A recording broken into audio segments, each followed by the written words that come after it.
The United Nations Secretary-General has appealed to all parties to immediately cease fighting in Gaza and Israel. International concerns of a protracted conflict are growing after the Israeli military pummeled militant positions in Gaza with artillery fire and airstrikes in response to persistent Hamas rocket fire from the enclave. The United Nations Security Council will be holding its third meeting in less than a week on Sunday, and this will be the first open session after two closed-door meetings failed to produce a council product despite the violent escalation.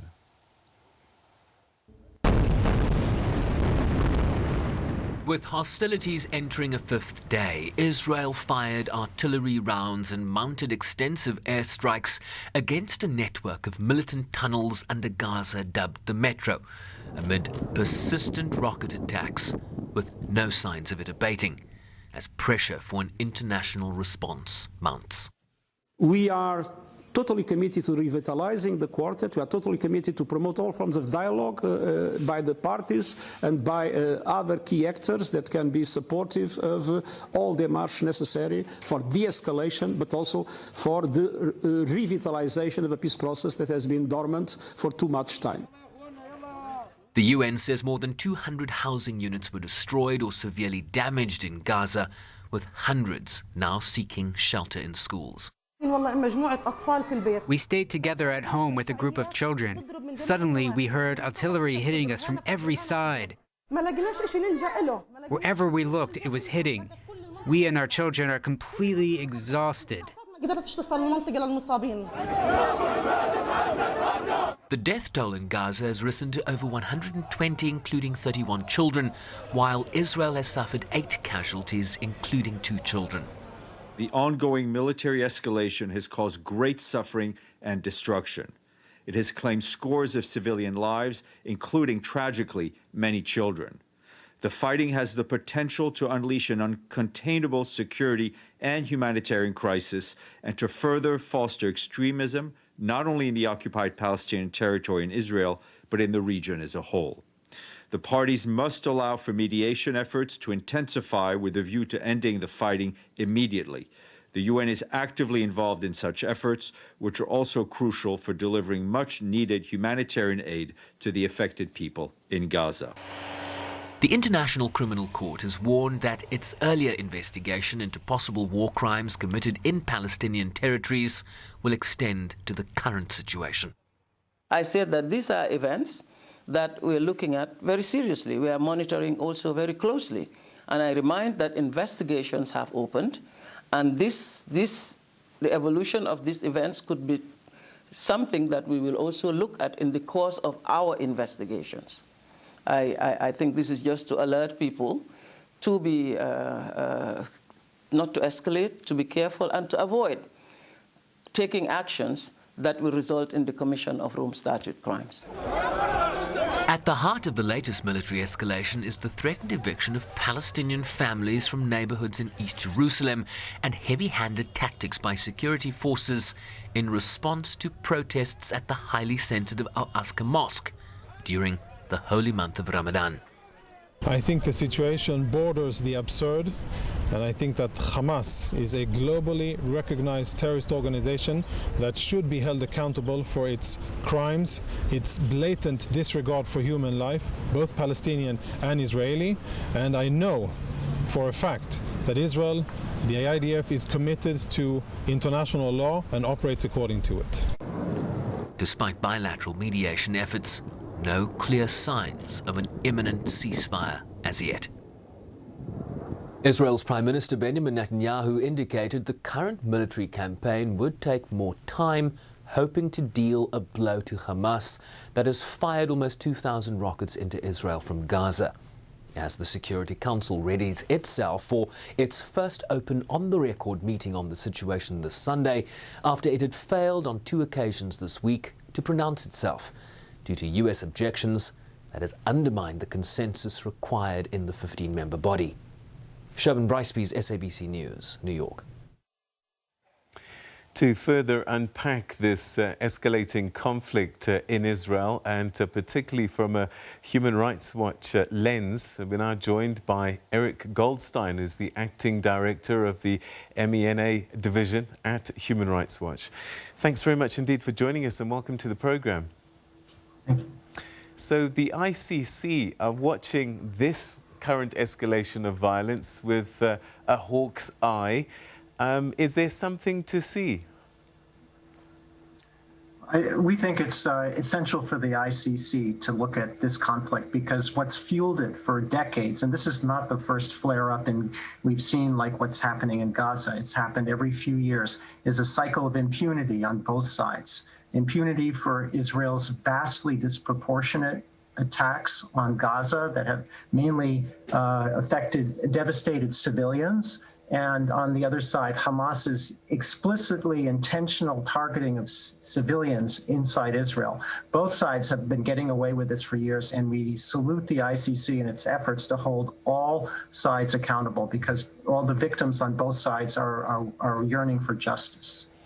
So when violence escalates like this, it's suddenly on the radar and people pay attention for a time. But during the course, off-season, I'll use that expression, what kind of things are playing out every single day that's of concern to you as Human Rights Watch? Well, I think that it can't be denied that the ongoing repression of Palestinians, which we've described as a situation of apartheid, contributes to the tensions that lead to these surges of violence.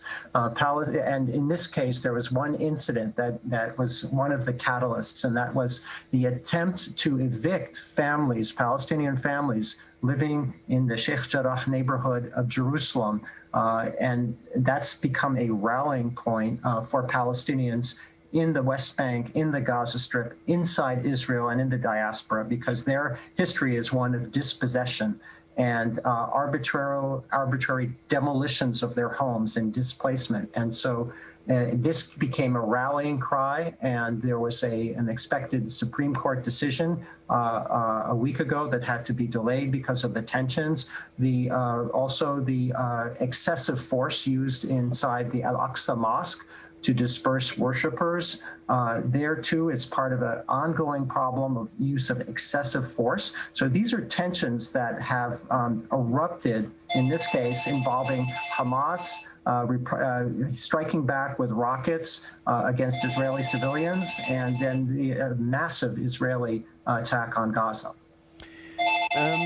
Let's explore that a little bit. Do you want to just deal with that call? All right, so that's... okay, all right. Thanks very much indeed. I know these things happen a lot.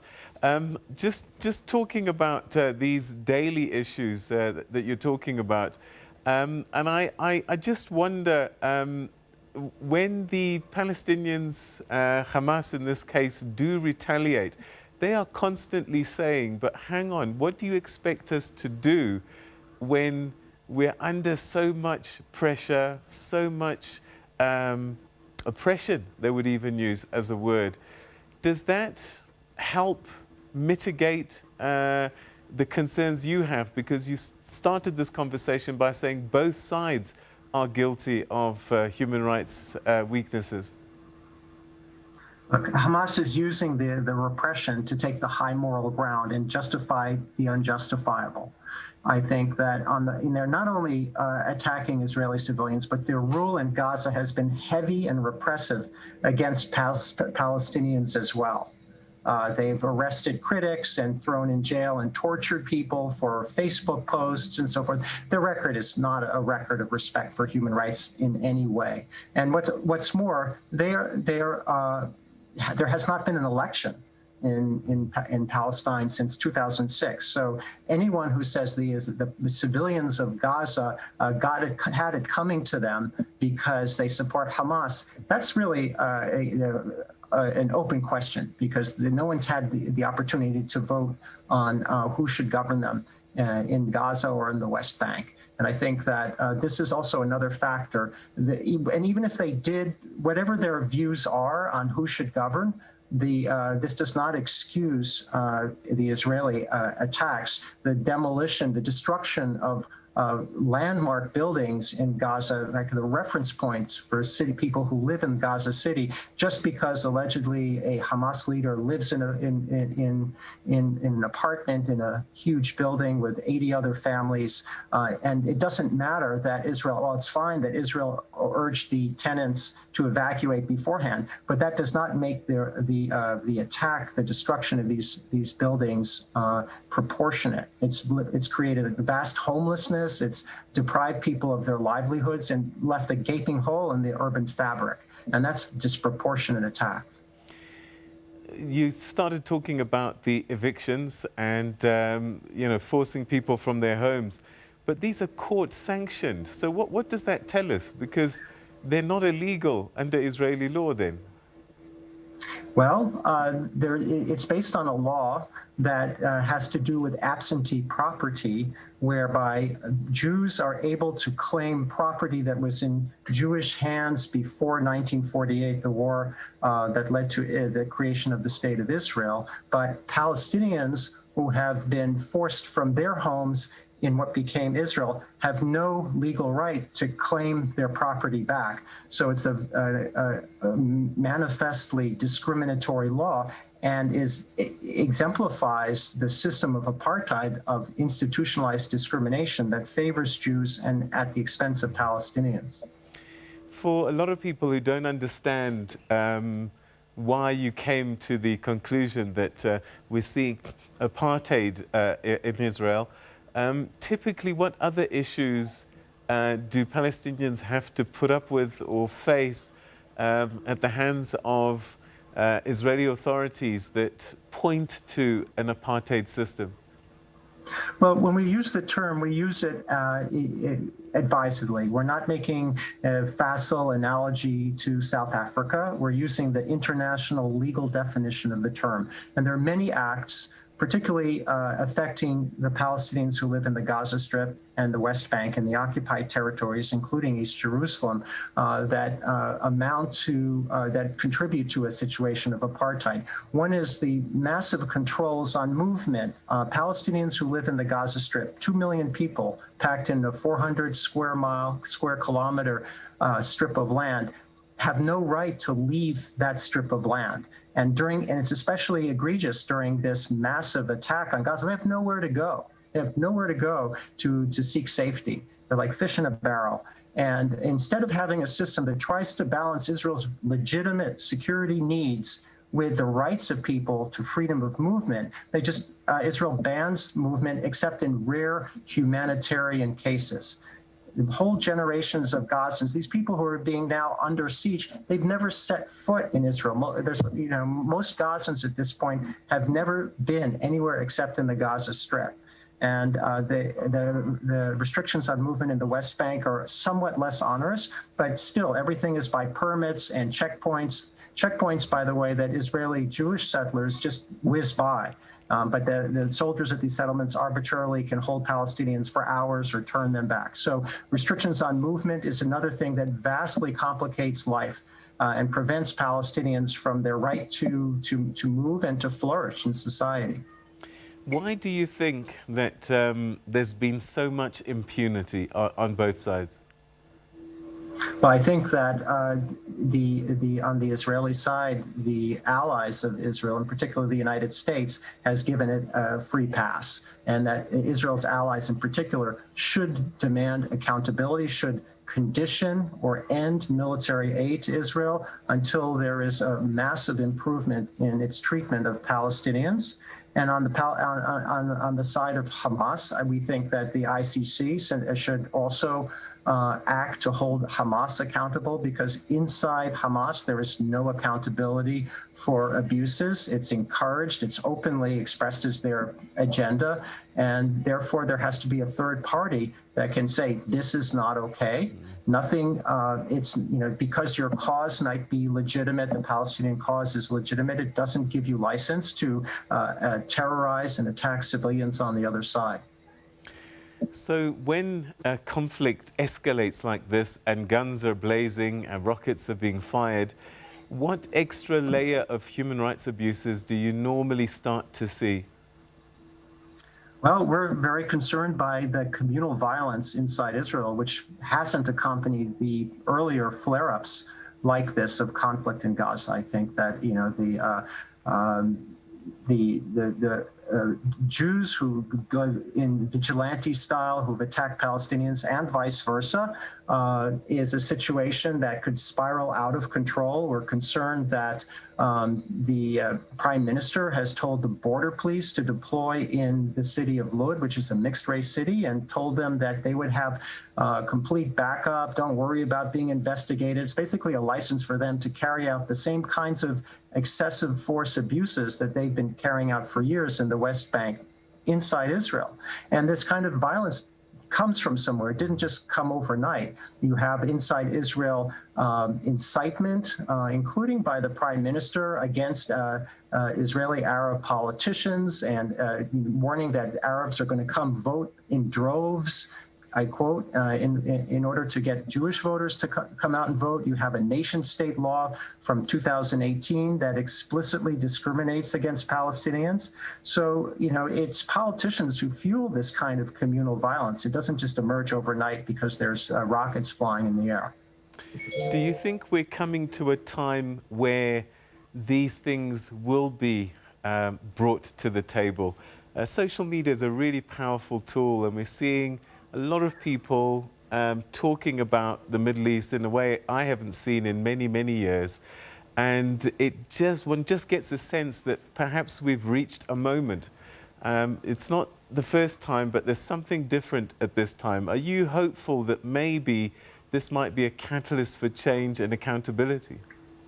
Indeed, we're hopeful. I think that if you just look at the United States, where I am based, the discussion has been a bit different this time. We have in Congress members who are openly concerned about Palestinian rights, who've used the framing of apartheid to describe the situation and called into question this spigot of U.S. aid that makes Israel the single largest recipient of military and security aid per capita, $3.8 billion a year with virtually no strings attached. It's the beginning of this conversation, and it's long overdue. And we think that in other countries as well, there should be more scrutiny of the support for Israel, particularly the EU, and in particularly for the abuses that are being committed on a regular basis in between these flare-ups that we're in the middle of now against Palestinians. Eric Goldstein, we're going to have to leave it there. Thank you very, very much indeed for your insights on this very sensitive issue. Thank you so much indeed for your time. Thank you. Good to be here. All right, that's Eric Goldstein, who's the acting director of the MENA division at Human Rights Watch, saying that there's a lot of concern about human rights abuses that have been allowed to be let go over time from both sides of the conflict. And he hopes that the ICC certainly does important work in rooting that out.